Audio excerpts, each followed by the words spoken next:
That radio chick Cheryl Lee here with you. Welcome to the Still Rocking It podcast, where we'll have music, news, reviews and interviews with some of our favourite Australian musicians and artists. Today we share a Zoom room chat with long-term guitarist with the Screaming Jets, Scott Kingman, a man of many talents. Scott, a veteran of the Australian music industry, has played with everyone from the Uncanny X-Men, James, Reyne, Cattletruck, Horsehead and now the Jets. A true artist in many forms, he is also an award-winning photographer and master amp builder. He shares one hell of a journey and it's not even close to being over with the start of the upcoming Rock Vault tour. Our interview also includes a Zoom tour of Scott's man cave. To catch up on podcasts of other favourite artists, simply go to thatradiochick.com.au. You're with Cheryl Lee, That Radio Chick, and I'd like to welcome to the Zoom room today, Scott Jonathan Kingman. Oh, Johnny, you've gone deep into research.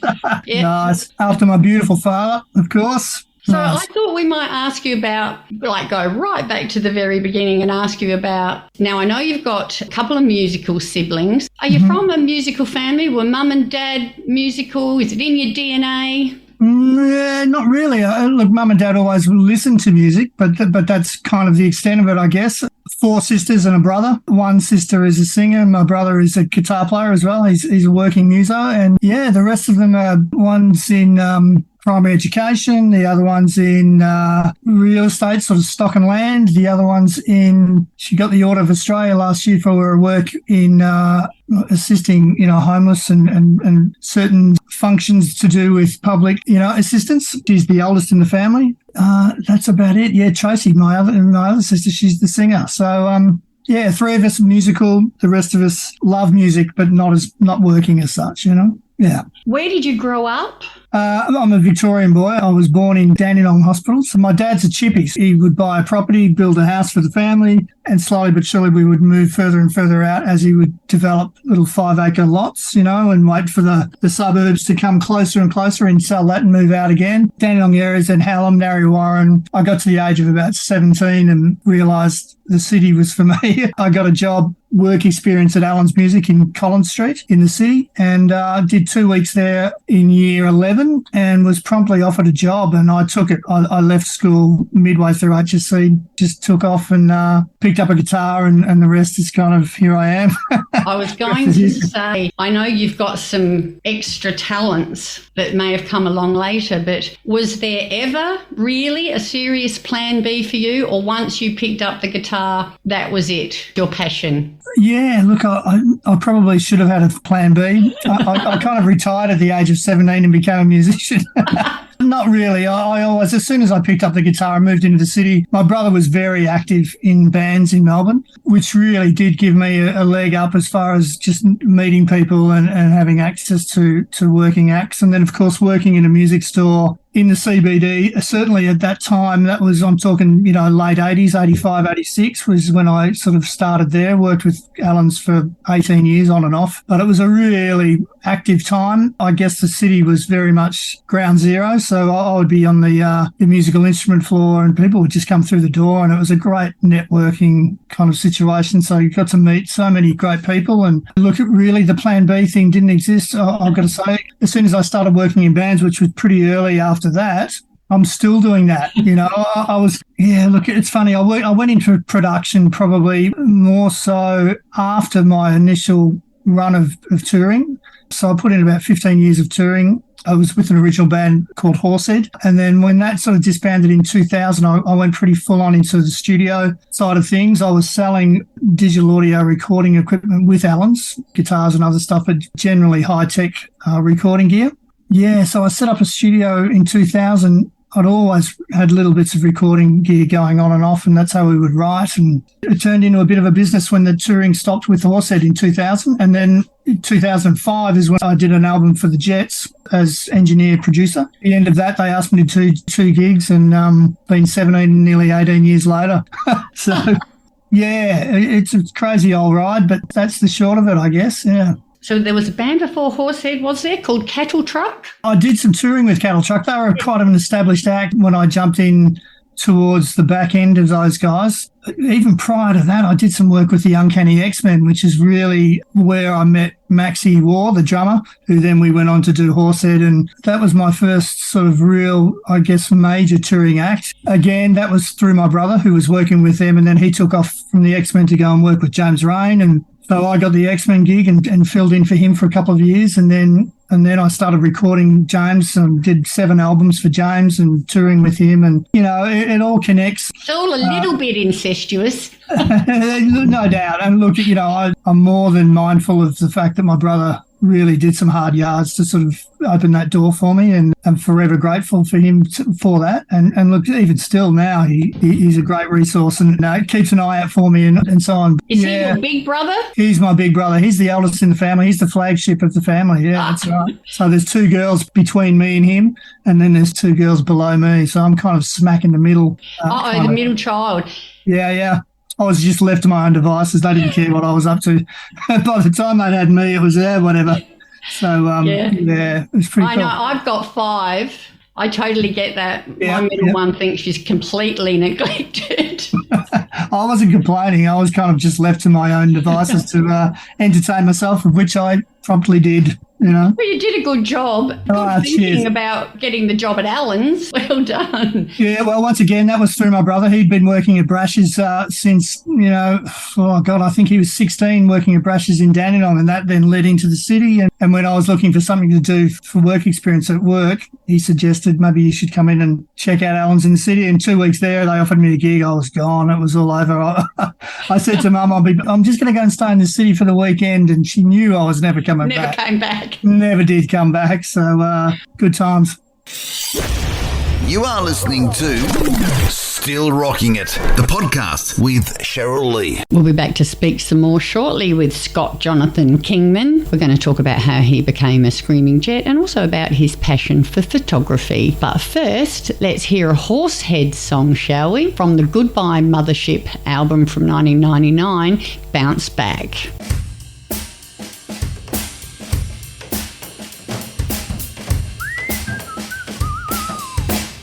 Horsehead are back. I saw that you had some dates. Well, look, we kind of disbanded in 2000, and that was a good 10-year run. I think it was the 20-year anniversary. So 2020, we decided, let's just do a gig for the hell of it. There's no plans on doing anything more than we just decided to do a gig, and it was perfect. It was actually 3 weeks before the world kind of shut down for COVID. I think it was March 2020. February the 3rd, 2020 it was, and then in March 2020, COVID hit and everything kind of shut down. And we had we did the Corner Hotel in Melbourne, which was kind of a bit of a gig for us back in the day, and it was huge. And it was so great to get up and play those tunes again, and it was a great feeling in the room. And I think we made a lot of people happy that night. Just it was a great kind of reunion kind of feel to the whole situation. And we decided then that we might do that once a year, just as a bit of a thing, because it was just so much fun. And then, of course, the following year it was blown out again due to COVID restrictions, and I think it took another 2 years. It was 2022 when we did it again in December last year. Yeah, it's great. But again, no plans to do anything more than the odd reunion gig to just have a bit of a laugh and blow out the cobwebs and get together and catch up, you know? Yeah. Music's like that. Apart from all the friendships and everything, which are great to revisit, that nostalgia, it takes you back in time. It does, very much so. And it was a really intense 10 years for all of us in that band. We worked really hard at it and, you know, travelled the world, made 4 or 5 records that we really committed to and really worked hard on. So it was a really intense 10 years, and the band was in great form when it kind of just disappeared in 2000. The bass player, Mickey Boy, decided he'd had enough and took his bat and ball and went home. And it was the kind of band we couldn't replace any one member, so we just let it fade off and have a rest. And we picked up other stuff and off we went to do bits and pieces on our own, I guess. But, yeah, so it was really good to hook up again and play those songs. You guys in 98 supported Metallica on the Australian leg of their tour? Yeah, we did do that. We had some great supports. We did Metallica and a band called Live. I don't know if you remember Live, but we did that run. And, oh, God, we did Status Quo and The Oils and Baby Animals and Alice Cooper. It was a really good run. We had great management at the time too, very much connected to the Harbour and Premier artists kind of world. And it was a really sort of active and happening time in Australian music. There was so many gigs and touring was definitely still a thing back then in 2000, and you could certainly make a living off just touring up and down the East Coast. Yeah, we did the States. We were lucky enough to go overseas and make a record with some big name producers and engineers. It was great. It was a great time. So moving along, how did you hook up with the boys from Newcastle? I met those guys effectively. There was a thing called the Barbed Wire Ball Tour, which was a collection of 3 acts, and I think they did 3 or 4 incarnations of it, and one of them was the Angels, the Jets, and Horsehead. And that's when I first met them. Of course, we crossed paths many a time up in Sydney and late night watering holes prior to that, whether it be Melbourne or Sydney. But we did that tour. That's when I kind of got to know them more so than just, building hangovers in dark, dungy little dives.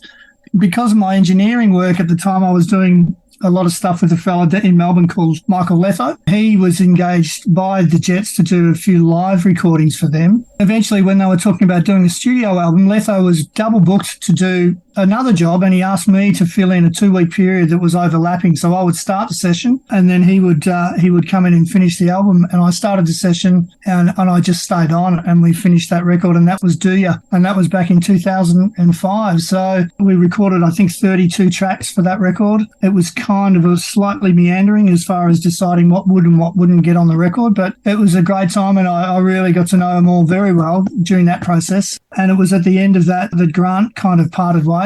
They asked me to fill in for him. So it was a long recording session that then turned into a couple of gigs that then turned into 18 years of just the rest is history. Yeah. The rest is history. I mean, I love them to death, but dang, it's It hasn't been a great deal of sleep involved in the last 18 years, put it that way. Still Rockin' It podcast with that radio chick Cheryl Lee. Time, I reckon, to hear the title track of that album, Do Ya? Back to speak to Screaming Jets guitarist extraordinaire Scott Kingman about his little bit of paradise.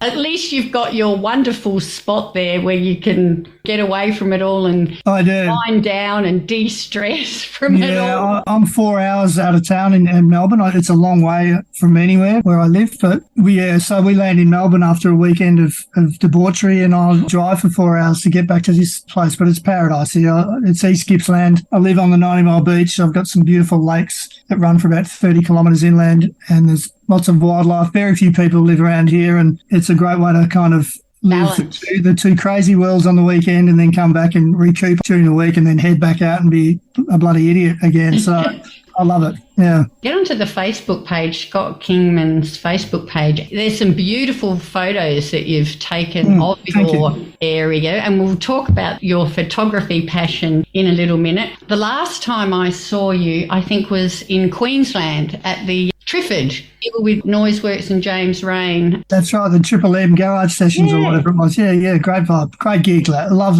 that place. Our flight home got cancelled and we had to get put up at a $500 a night hotel and big fed food and wine. Well, I'm glad it turned out that way for you at least. I mean, flights in this country have been crazy in the last 3 years since the obvious occurred. Yeah. I guess they're obligated to put you up somewhere nice, and I'm glad they did, take the opportunity, make the most of it. We were very lucky, according to other people who didn't have such good stories. So yeah, kudos to Virgin Airlines. They've been great to us. We only ever fly Virgin generally, and touch wood, we've had no major mishaps in the last couple of years, which is great compared to many other people that have, I guess.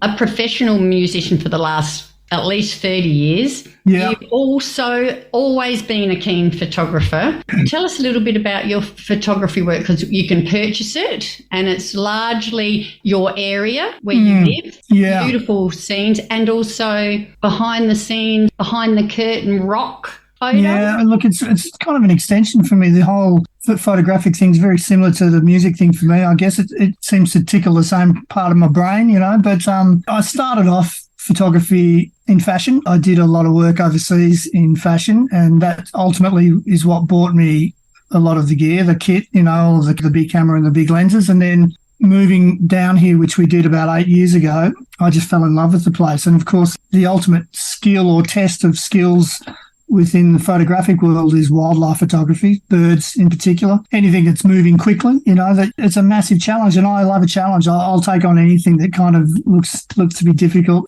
and presents itself as being something that I never thought I'd do. So again, I'm surrounded by beautiful wilderness here. There's lots of eagles and deer and all types of Australian wildlife, you know, kangaroos and lizards and snakes, and it's just beautiful because it's kind of untouched down here. There's very few people down here 99% of the year. So I can head out onto this beautiful lake system out there, and I'm on my own. And we also bought the general store down here. So it's a small town. There's a pub, there's a general store. And 2 to 3 years into us moving down here, me and my partner purchased that, and she ran that. Below it, I had a little gallery that I would sell kind of area-centric landscape photography and wildlife stuff. So it was good. I still love photography, and yeah, it's an extension of the music. It's all just art, you know, it's all being creative. Again, I love a challenge. And you must have a lot of patience, I reckon, to get some of those wonderful wildlife shots. Yeah, well, I love learning these birds. I love learning the eagles in particular. We're surrounded by wedge-tailed eagles and sea eagles in the area. They all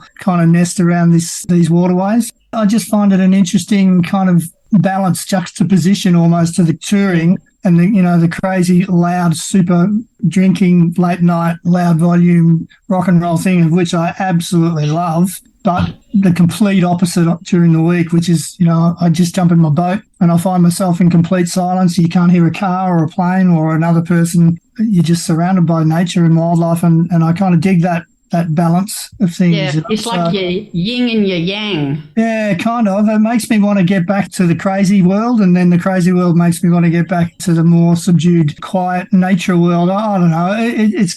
It's whimsical and dreamy, but that's kind of just the way that it is. Well, you're very blessed. I was lucky enough to buy one of you sold some of your photos online a year or two ago during the pandemic, actually. Yes. Yeah. And I bought one of those. Good on you. Thank you very much. I've got a Scott Kingman original. Well, that's very nice of you. I appreciate that. Look, it's still a shock to me when people buy them, but it's a buzz. I'm chuffed to think that people look at them and enjoy them enough to kind of want them. You know, is it best to go on your website or your Facebook page to have a look at the art? Probably the one I service probably most is Instagram, which is the S Kingman Productions. There's also the website, which is purely photographic kind of oriented, which is wildlifeimagery.com.au. Right now, I've got to say, I've kind of put the camera away for the last maybe 8 months due to getting back to touring. You know, it was a bit of a strange and crazy time being stuck at home for a couple of years.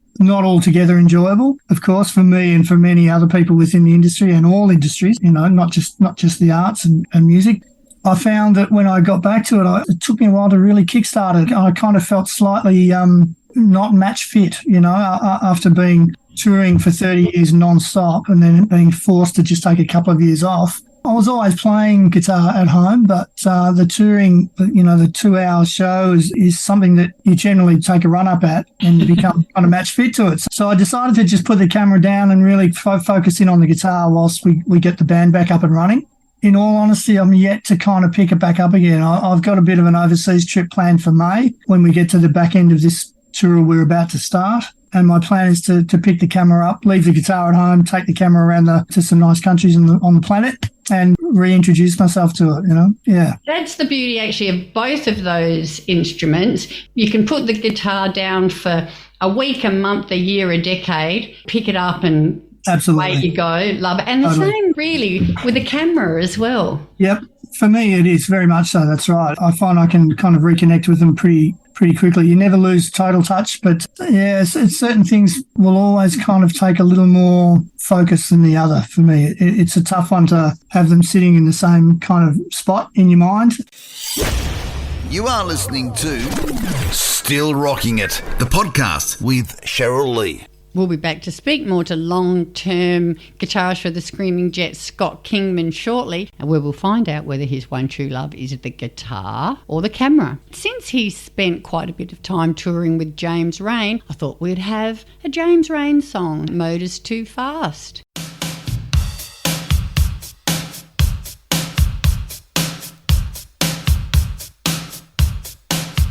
Look, music is the constant. The guitar will probably win out above all. If forced to choose between the two, I dare say the guitar would be it. I think most guitarists would agree with you there. It's a pretty special thing, that, and it's a never-ending love lesson and journey. And I certainly am surrounded by some incredible guitar players in this country, you know, like mind-blowingly good, of which I'm in awe of, and I'm happy with where my playing is at. If I was to be forced to choose between the two, I'd hate to give up either of them, of course, but guitar music in general would probably win out. The thing is with imagery is that I've always got images in my head anyway, right? With photography, always. I'm always seeing things in framed, and I'm seeing things in certain compositions, and it's just the camera kind of helps me to bring some of that out, you know. It's kind of the conduit between what I see and being able to show other people. So I guess I could live without a camera because I'm always seeing that stuff anyway. Yes. It's kind of self-rewarding, whereas without a guitar, I kind of go crazy, you know.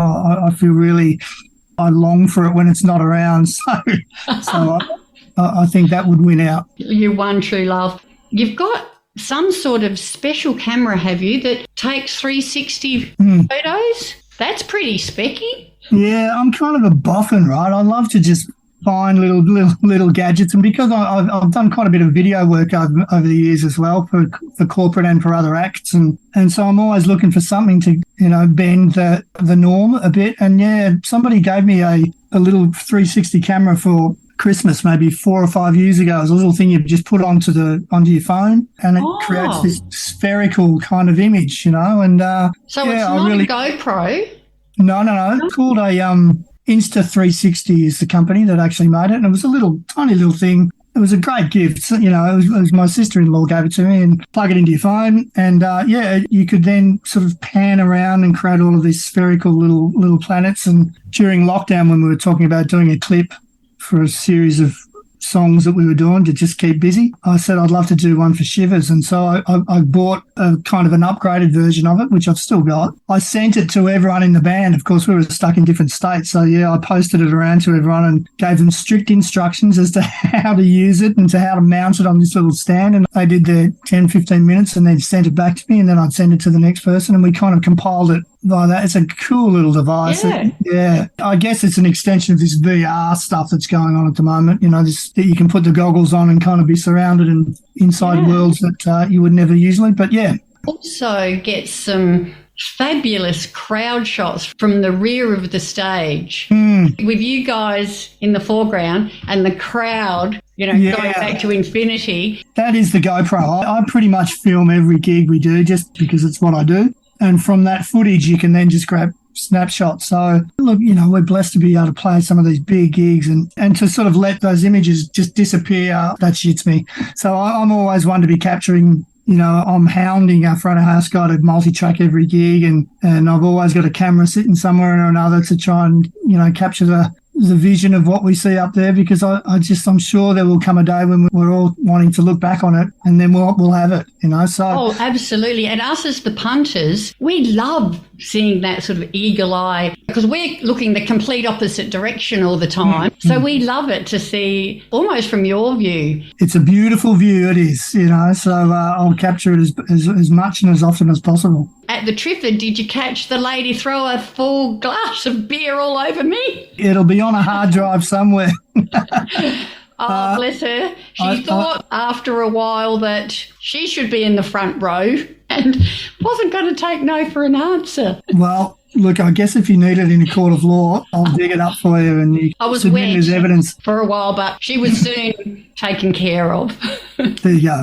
They were great security. Still Rocking It podcast with that radio chick, Cheryl Lee. I think we'll have that song that Scott made the film clip about, sending the little camera around to everybody in lockdown during COVID. It's one of my favourite Screaming Jet songs. Back to talk about the upcoming tour after Shivers.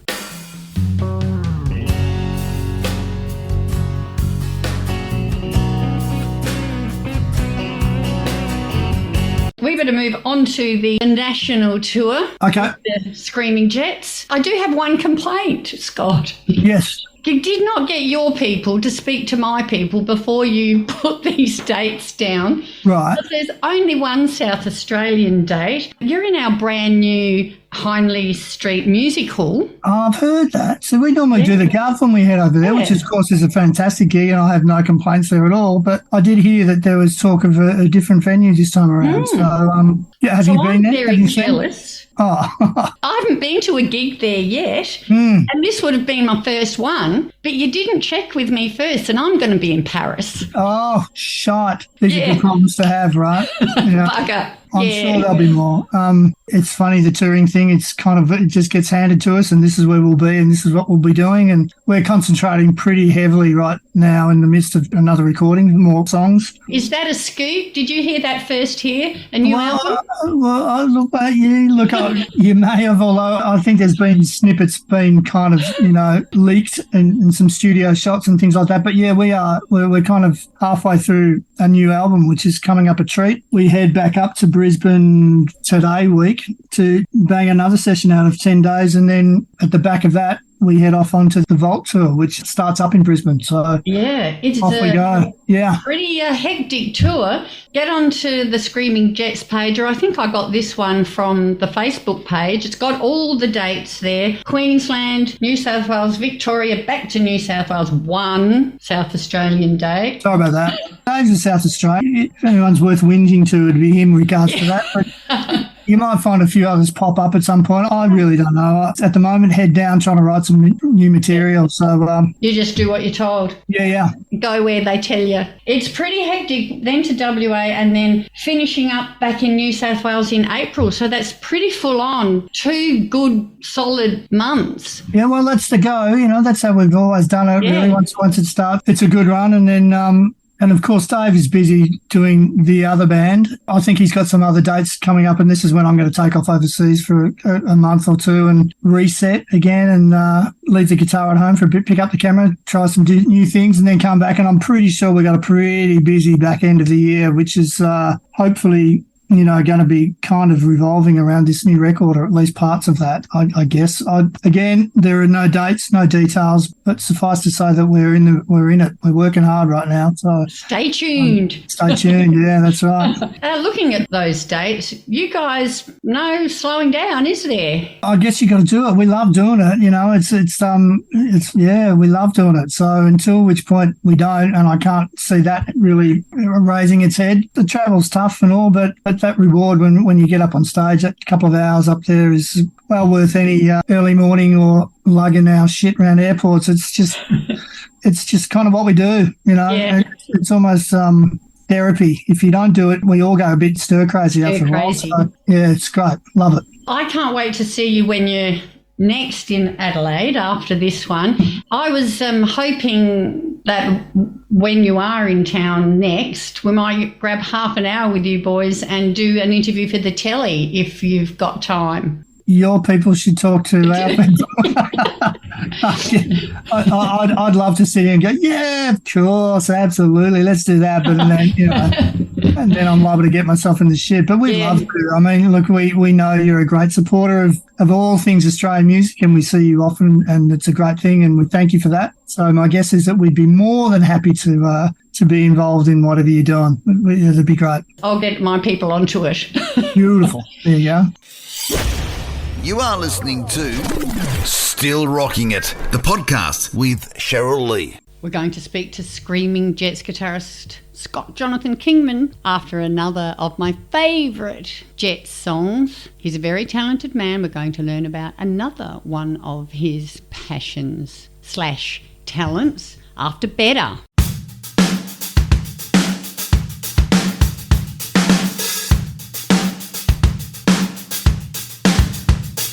You're pretty handy building and making musical stuff. Yeah, the amps. So look, again, this is off the back of the COVID lockdown situation. When that first kicked in, I think lockdown number one, I actually thought, this is cool. We've got some forced time off, It's like, wow, this is going to be great. I'm just going to sit back and write some music and what can I do? I can build some pedals, and thankfully enough and very luckily enough, I've connected with many a great technician over the years, a great stage tech, amp techs, guitar builders, luthiers, just these guys I've always had a massive admiration for. And I called one of them Warwick Newman early on in the piece, who works with Diesel and is one of the great stage techs and front of house guys and amp tech from hell. I don't know how he knows what he knows, but he does. So I called him and he suggested I should build an amp just to pass the time. And of course, you plant an idea in my head and I can't let it go until I see it through. And he connected me with a few other people, and I'm 6 amps in now. I'm halfway through my 6th amp, and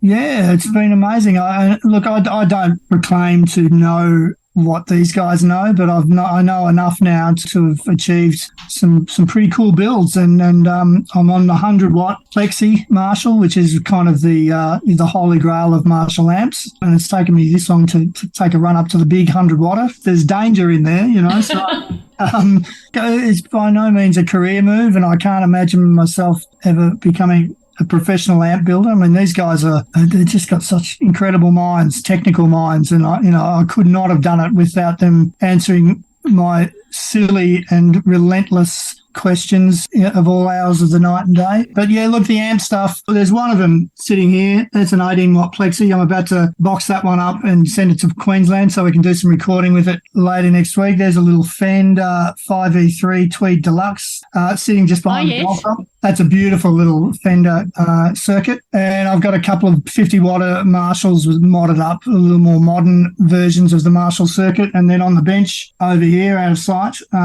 there's a plethora of components and shit everywhere that eventually will turn into a 100-watt Plexi amp.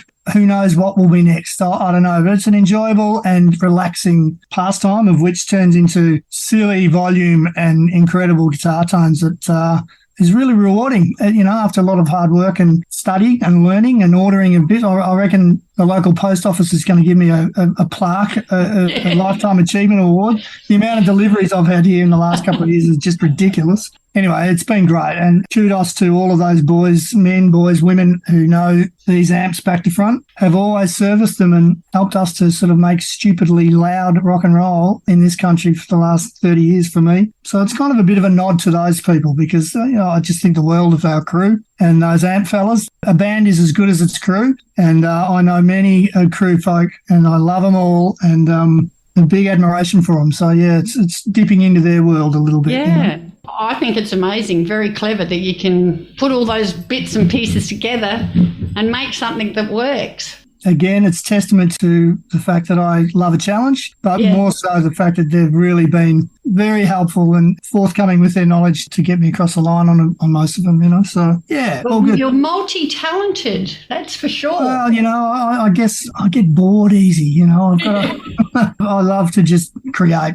All types of create, whether it be technical, whether it be artistic, whether it be collaborative, whether it be singular, whether it be, I guess the photography thing is something that I can do on my own. I don't have to run it by 4 other people in the band, whereas a band situation is a very collaborative thing. There's great power in that and great energy that comes with that, but there's compromise that comes with that too. You need to be able to sort of let certain things go to enable other people's ideas to enter and blossom. And I guess the photography is something that I don't run by anyone. It's all me. And if it's shit, it's because of me. And if it's good, then I'm grateful that I've been able to pull it off, But it's all just little facets of creativity that keep me amused. Yeah, you obviously are very creative and use that part of your brain. And you know what they say, idle hands make work for the devil. So they keep you busy. Yeah, well, look, I'm not by no means saying I'm a good boy. I've worked tired on out there as I guess we all do. But yeah, I do love achieving little bits and pieces. I've loved chatting with you today. Thank you for being so generous with your time and good on you. Thanks for telling having us me. your story. My pleasure. Look forward to seeing you next time you're in our beautiful town. Yeah, which shouldn't be too far off. Yeah. And if you're in Paris, then so be it. Enjoy the tour. you know. Thank you, and you enjoy yours. We shall, and we'll see you soon. I have no that's doubt right. we'll catch you at a gig sooner or later. Oh, yeah. You just have to look in the front row, right? Brilliant. I look forward to it. Thanks, Cheryl. That's Thanks, very cool. Scott. Good on you. Take care. See ya. Still Rocking It podcast with that radio chick, Cheryl Lee. Thank you for listening today. We've been chatting to the Screaming Jets guitarist, Scott Kingman. What a very talented man. We're going to go out with another one of my favourite Jet songs, because I can. Helping Hand from the Bits and Pieces album. And if you need to know anything else, That Radio Chick, go to thatradiochick.com.au. Rock on.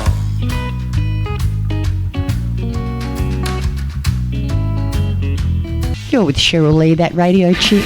Thank you so much for joining me on the Still Rocking It podcast. Hope to catch you again next time. Get out when you can, support Aussie music, and I'll see you down the front.